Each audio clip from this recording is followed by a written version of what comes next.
was not an optional lesson, but it was in that occasional loss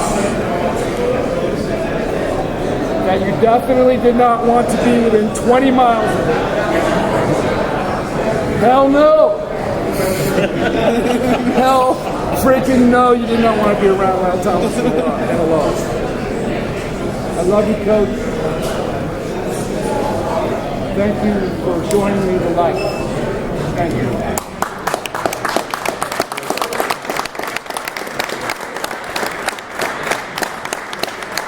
Tom touched on one of the things that I wanted to mention, and that everybody in this room knows, nobody outworked this man. I tried to coach like Al when I took over, and it didn't work. I had to find my own way, because this man has so much energy and worked tirelessly on football. It was 24 hours a day, 7 days a week, and 52 weeks a year. He worked on football all the time.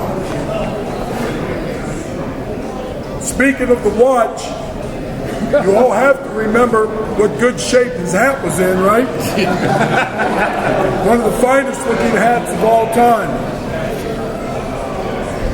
Another thing I wanted to share with you was coming back from a clinic, and most of you around at that time knew that the two of us were connected at the hip.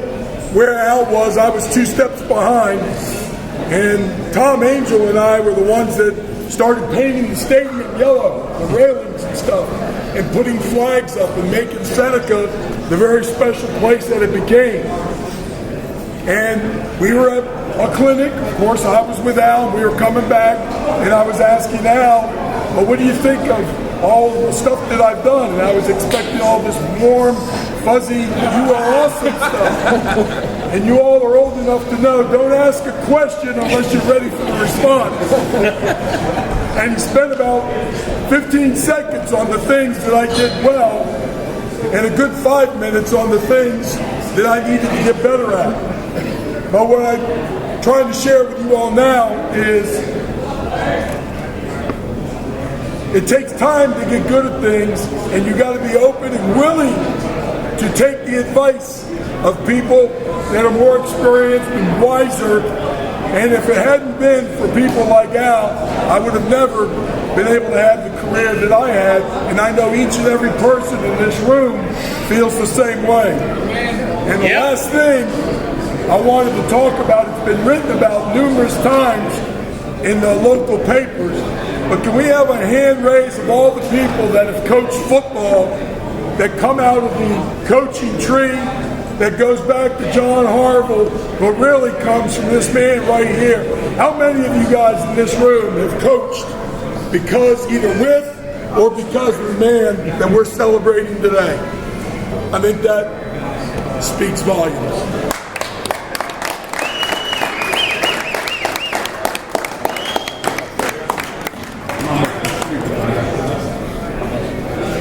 This was Jimmy Segura's idea.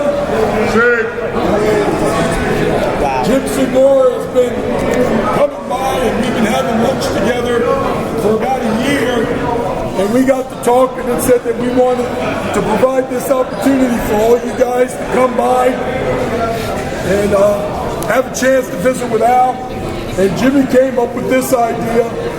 The football in the middle lists all your personal accomplishments, like Coach of the Year, etc., Hall of Fame inductions right on top. And then this one is your accomplishments at Seneca Valley, this one from Damascus, this one from Sherwood, and this one is your time as an assistant coach at Cambridge and McDaniel.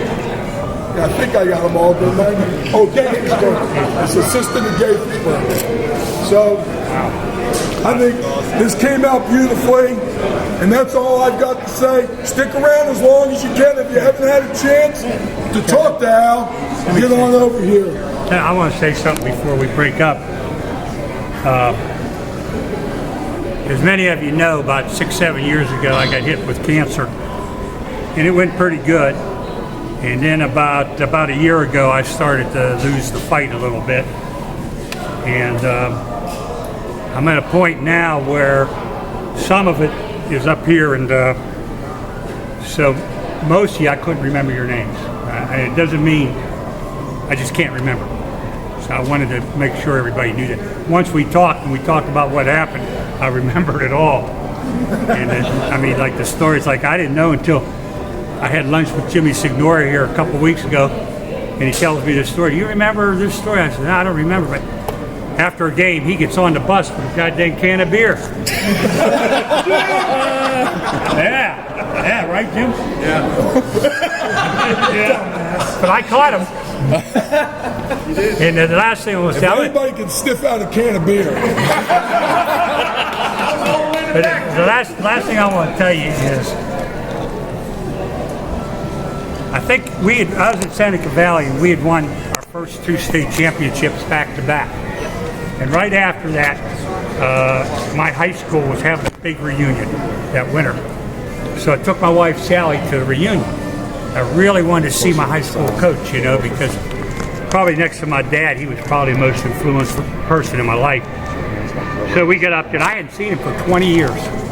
And we got up there, and everybody was there, and all the guys were talking and so on. We waited, and I went over and said, come on, Sally, I want to go over and tell him, you know, Coach, look, you know, I followed your career and doing real good. We just won state championships and all that. I bring my wife over. I says, Coach, stuck my hand out. He looks at me. He goes, Al Thomas, you cost us the Beaverdale game. So we've all gotten smacked a little bit. Thanks, guys. That's all I love you, man. Love you, Coach. That's all I have.